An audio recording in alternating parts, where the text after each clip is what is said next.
Wendy here, and today it is Christmas Eve, December 24th, 2008, and I am trying to get back on the bandwagon of YouTube weekly updates. I am the queen of great intentions, and I just kind of let life get in the way and get going, so I'm going to try to be good today. So today I'm exactly 40 weeks post-op, a little beyond 9 months, and I have kind of voiced how things have been tough and that sort of thing. So I have a kind of list today of things I want to talk about. Some gastric bypass related, some just personally related to what's going on with me right now.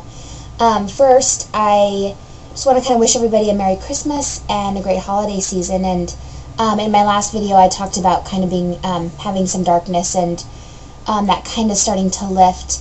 And it's just funny to me how things can be so good for days and feel so good 5 minutes ago, and then something can happen that just really kind of takes your breath away.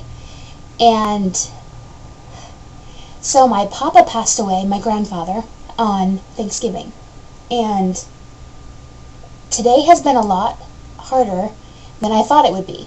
And I did pretty well managing all day, but I went to church this afternoon at like 1 o'clock, and that was okay, because my papa was a big believer in seeing God around you, and was not a big believer in the church, in organized religion. But he was a big outdoorsman, a big fisherman, a big, big in the outdoors and spending time up at our family cabin. And so that's where he saw God, and I think that's how he really worshipped. Anyway, but there was a girl, 2 rows in front of me, and her grandpa walked in, and she hugged him, and I'm missing him today. So yeah. So I guess I just really am kind of in that place right now, just wanting to tell people to like enjoy it and wallow in your family's love and spending time with them. So enough downer, right? So that's weighing heavily today. But then at the same time, it's kind of this dichotomy of the craziness of the human spirit, because I can also be feel so happy and hopeful and hopeful for what's coming for me in the future, and that things just continue to get better for me. So that's kind of where I am today. So a few things I want to talk about. Number one is the absolute crazy shift in my attitude and feelings that exercise can do for me. As kind of an update, I weighed this morning, really made sure to do that, and I was 161.4. Day of surgery, I was 243.6, and I was 290.8. My very, very first doctor's appointment. So I'm down like 129 point something.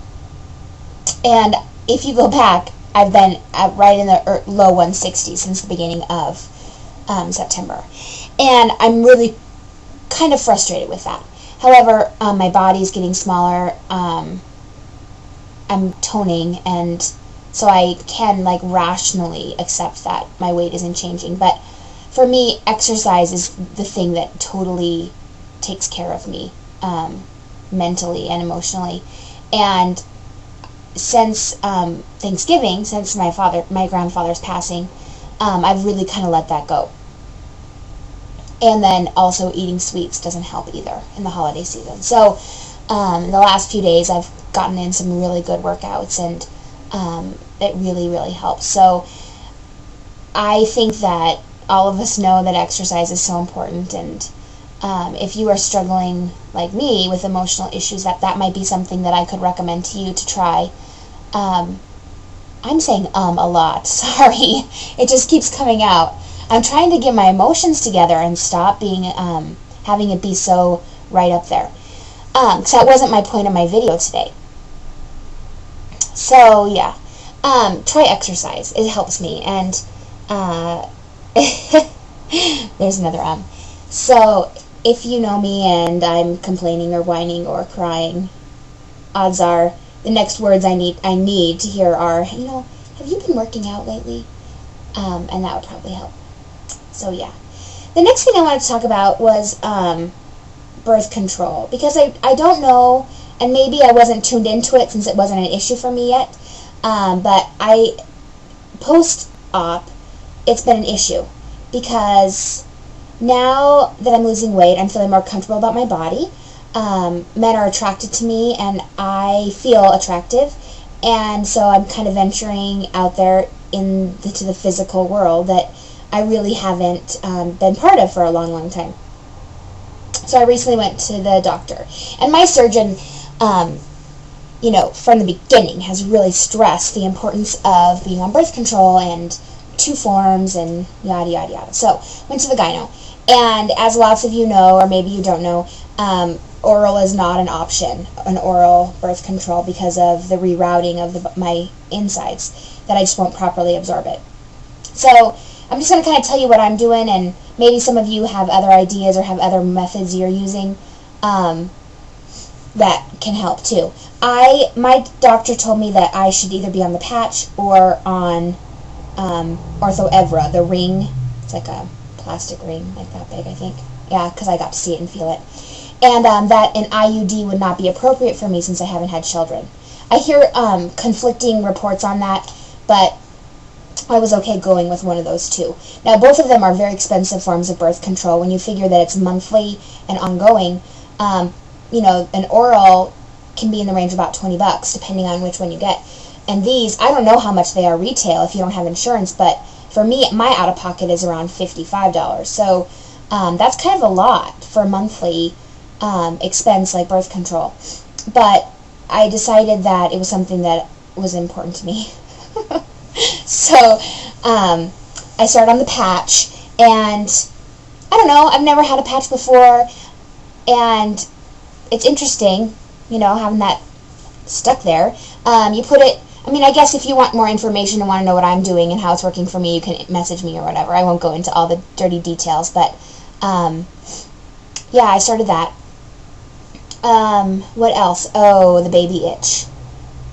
So I have been having the baby itch lately, and I remember in my surgeon's pre-op approval, we had to go to like this big surgical meeting first, and people raised their hands and asked questions, and to be honest, I hated every minute of it. It was a bunch of fat people, myself included, but depressed, unhappy, and very pessimistically checking out yet another option. And that I did raise my hand and ask one question, and that question was about having babies, because I am one of 5, and I really want to have a family of my own someday, and so that was important to me. So I have not ever really felt the baby itch before, where like that yearning inside to have a baby. And all of my friends, I don't think I have one single friend except for like new teacher girls I'm meeting, are all married and have babies, and I've been there for the births. I am a godmother. My sister just had a baby not too long ago, so I'm around children, my job, all the time. And recently I babysat for some close family friends who have 3 daughters, and they were like 6th grade, 4th grade, and 2nd grade. And that was when I got the baby itch, because I had so much fun with those girls, and it was just that sense of family. It kind of really brought me back to what it was like for me growing up with my family. So I've been feeling the baby itch, and here's my take on it. I don't think I really felt it before because it was so out of the realm of possibility for me. There was no way I saw myself getting with someone and having a baby. So I almost wouldn't allow myself to go there. But now I'm feeling it because my world is opening up, and babies are a possibility for me. So I kind of wanted to talk about that too, and maybe some of you are feeling that same thing. I don't know. So that's about it. I'm at 9.5 minutes, so I probably should go. But Merry Christmas to you all, and hug those loved ones and hold them tight, and have a great holiday season. Hopefully I'll update again before New Year's, but if not, take care. Bye.